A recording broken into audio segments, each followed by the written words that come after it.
அது மட்டும் நான் என்ன சொல்ல வரேன், ஒரு 5 குறியீடு வைத்திருக்கிறாரு. அவர் வந்து உண்மையிலேயே அந்த குறியீடிலே இப்போ நம்ம கதை தெரிஞ்சு போச்சு, கதை புரிஞ்சு போச்சு. அடுத்து என்ன வைக்கிறார், ஒரு கனவு அப்படின்னு வச்ச பிறகு தீராத பகைன்னு வைக்கிறாரு. உங்களுக்கு புரியுதா? அப்போ கனவுனா என்ன, அவனுக்கு ஒரு கபடி பிளேயர் ஆகணும், இல்லை ஒரு பெரிய ஆள் ஆகணும்னு ஒரு கனவு இருந்திருக்கு. ஆனால் அவன் அந்த கனவுல வெல்ல முடியாத அளவுக்கு, வெற்றி பெற முடியாத அளவுக்கு அவனுக்கு ஒரு சிக்கல் வருது.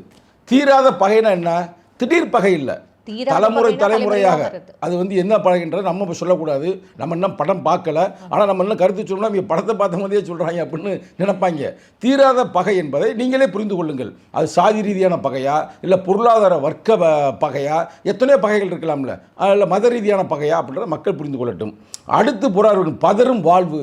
அந்த தீராத பகை வந்ததுமே பயங்கரமான ஒரு வாழ்விலே வாழ முடியுமா, வாழ முடியாதா சிக்கலாக ஒரு. எனக்கு என்னன்னா, ஒரு போய் கபடி விளையாண்டுருப்பாரு, அந்த கனவோட போயிருப்பாரு, அங்கே தீராத பகையில் எவனே ஜெயிச்சிருப்பாரு. அந்த கோவத்தில் இவங்க தான் அடிச்சிருப்பாங்க.